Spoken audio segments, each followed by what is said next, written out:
Here she is. Please welcome to the stage a woman who's had hard times, Miss Linda Hand.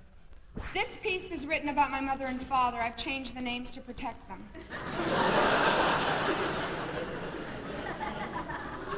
We need a door slam. It's more than sufficient.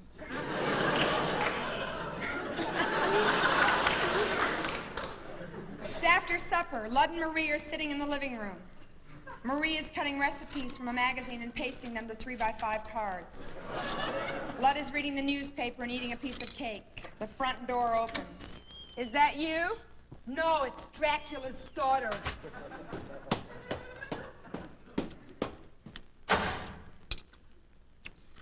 How's the cake, Lud?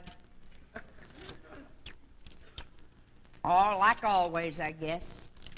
Couldn't be like always. I never got this kind of cake before. I thought something was different. I was going to get that banana kind, but you always pick the icing off. So I got this plain kind of cake because it didn't have any icing. No icing, huh? I thought something was missing. How come you never get that chocolate kind of cake anymore? Because the last time I got it, Lud, you broke out into a rash. I did. I don't remember that. When did I get that rash? Tuesday. And when did I eat that cake? Monday. Must have been the cake then. Well, that's what I thought. That's why I got this plain kind of cake, because it's not so rich. Yeah, not so rich, not so good either. Well, I thought this plain kind of cake wouldn't be as fattening. Not as fattening because it's not as good as a rich kind. So you don't eat as much. Well, maybe that's why you broke out into a rash, Lud. You eat too much of that other kind of cake because you like it too much. Please stop talking about that cake!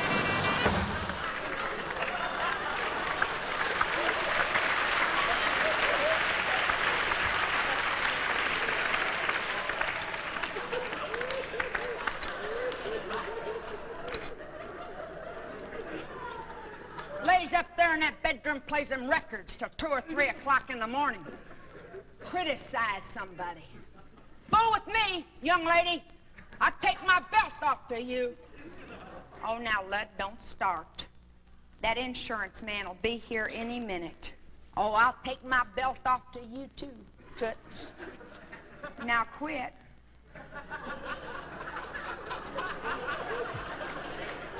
Put your shoes on. That insurance man will be here. We don't need nobody around here after supper.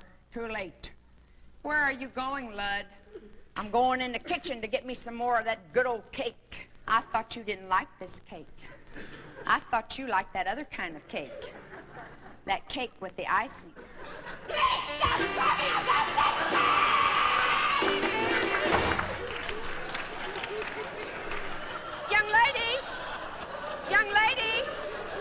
I want that screaming stopped this minute. Do you hear me? Look, Marie, you got that little bumpy place up under your chin. You must have got my rash. Oh, I couldn't have. I didn't even eat any of that cake.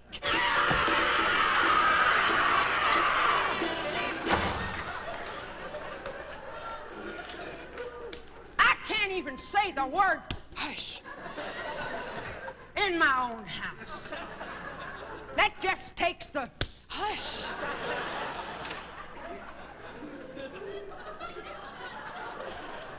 Where are you going, Marie? I am going in the kitchen to put on some coffee. In case that insurance man wants some coffee. And some cake.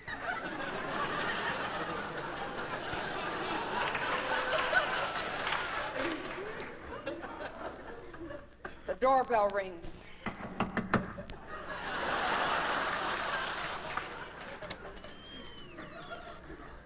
I am Mr. Monroe. Come on in. Mrs. Tomlin's gone there in the kitchen. Put on some coffee. In case you want some coffee. And some cake. I think I would enjoy a cup of coffee and a piece of cake.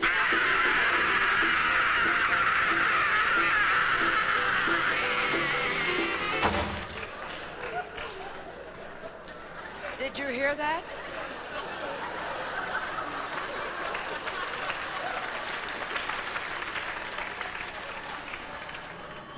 Hear what? What I heard was nothing. Was absolutely nothing. Let's me and you go in the kitchen and get us a cup of coffee and a piece of Yes, Amii Dyshea. Oh. Would you like some more? Would you like, well, make sure you get that money out because she's working hard for you tonight. She'd have to work hard to wear that outfit. Give him a little bit more, girl.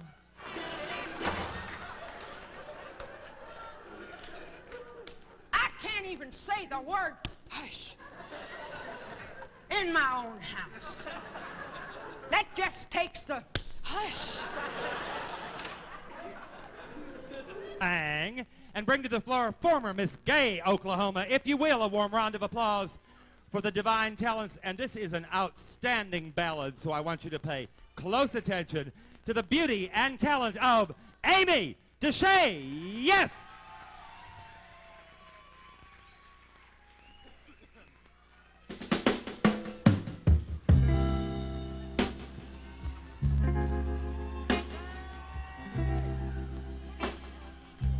You know, girls, it's hard to find a guy that really blows your mind. And you just dig everything he does, like when he gives you that great big special hug and that heavy kiss. Girls, you know the kind. The kind that's in the wrong place at the wrong time, and it really turns you on. Well, I had a guy like that. Then that time that happens to all of us, we had an argument.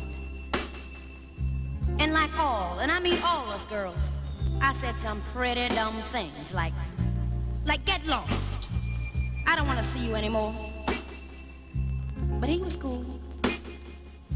He just stood there looking so hurt. And he says, if that's the way you want it. And he split. And I just stood there looking dumb and let that man walk right out of my life. And I've been as evil as a wet hen ever since. I told myself I wasn't gonna sweat it, but I did. Oh, he was inside of me. And my thoughts, my dreams, every place I went I saw his face. And my friends, they knew. I know they knew. And then one evening I was standing at the bus stop and I heard a voice behind me say, hi, baby. Oh, I just fell all apart inside because I hadn't heard that voice in such a long time. I turned around and there he was, looking good. Oh, I just can't tell you how good that man looked to me. And as I stood there trying to maintain myself, he asked me if I had a few minutes. I really wanted to tell him that I had a lifetime, but I couldn't blow my cool. We stopped at a cozy little place. And I guess the shock of seeing him made me order a martini, because that's something that I've never done before. But I felt I needed something stronger than coffee to lean on. Oh, the music was soft, and the lights were low, and that drink had started going to my head. He hadn't said anything about us, so I knew it was my move. And it had to be now. I could feel my nerve building. I couldn't let him go, not this time. Not this time. So I took his hand, looked him straight into the eye.